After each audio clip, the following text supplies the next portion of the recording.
ఇంతకీ ఈవిడెవరు? తను మా తమ్ముడి భార్య.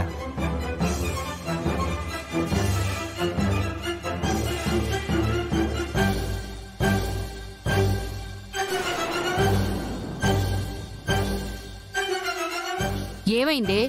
ఎందుకు ఆ కప్పును వదిలేసావు? అది అది సడన్ గా చేజారిపోయింది అత్తయ్య. సరే, అది నేను ఇక బయలుదేరతాను. రే, ఇంకోసారి అడుగుతున్నానని నువ్వేమనుకోకురా. నా కూతుర్ని ఎలాగైనా పట్టుకో. అది నువ్వు అన్నిసార్లు రిక్వెస్ట్ చేయని అవసరం లేదు. నాకు కూడా ఒక కూతురుంది. తను 10 నిమిషాలు కనిపించకపోతేనే నాకేదోలా ఉంటుంది. అలాంటిది 20 సంవత్సరాల క్రితం తప్పిపోయిన పాప గురించి మీరు ఎంత బాధపడతారో నాకు తెలుసు. ఉంటానది. ఉంటాను సార్. వస్తామండి. వస్తాను సార్.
నిన్నేరా?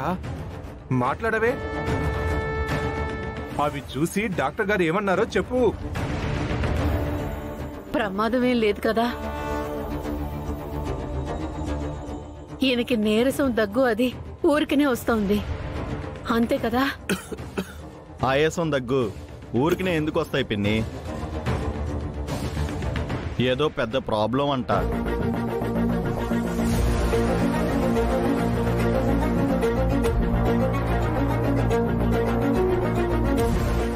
ఆపరేషన్ చెయ్యాలి, 10 లక్షల వరకు ఖర్చు అవుతుంది. ఆ 10 లక్షలు మీరు చూసుకుంటే ఆపరేషన్ చేద్దామని చెప్తున్నారు ఆ డాక్టర్ గారు.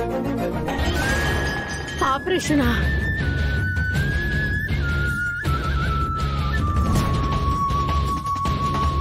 పది లక్షలా? నువ్వు చెప్తుంది నిజమేనా? నిజమే పిన్ని. ఆపరేషన్ ఎంత తొందరగా చేస్తే అంత మంచిదని డాక్టర్ గారు చెప్పారు. ఆలస్యం చేస్తే ఆయన ఆరోగ్యానికి ప్రమాదం అంట. అయ్యో, ఏడవకే, నాకేం కాదు. సరే బాబాయ్, నేను వెళ్ళొస్తాను మరి.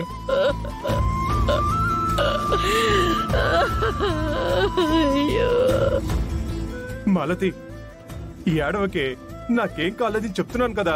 ఏడవకుండా ఏం చేయమంటావయ్యా?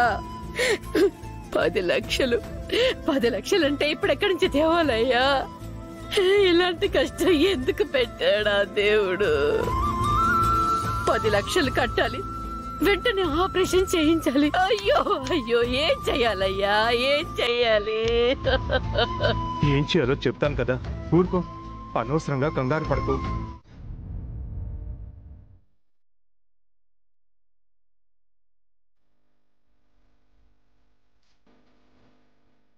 తొమ్మిది దాటిపోతుంది. ఇంత రాత్రైనా వీడింకా ఇంటికి రాలేదు. రోజు ఆలస్యంగా రావడం వీడికి అలవాటైపోయింది. అందుకే వీడికి పెళ్లి చేసి పారేస్తే చీకటి పడేలోపు ఇంటికొస్తాడు. నాకు ఎదురుచూపులు తప్పుతాయి.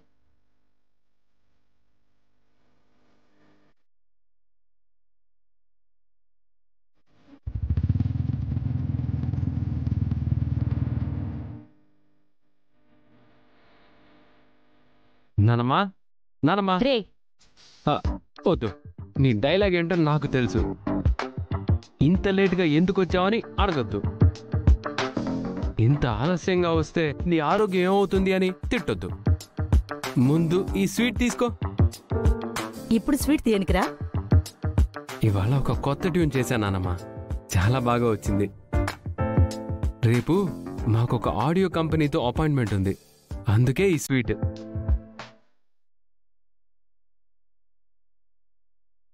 నీకు ఒకసారి ట్యూన్ వినిపిస్తాను, ఎలా ఉందో చెప్పు.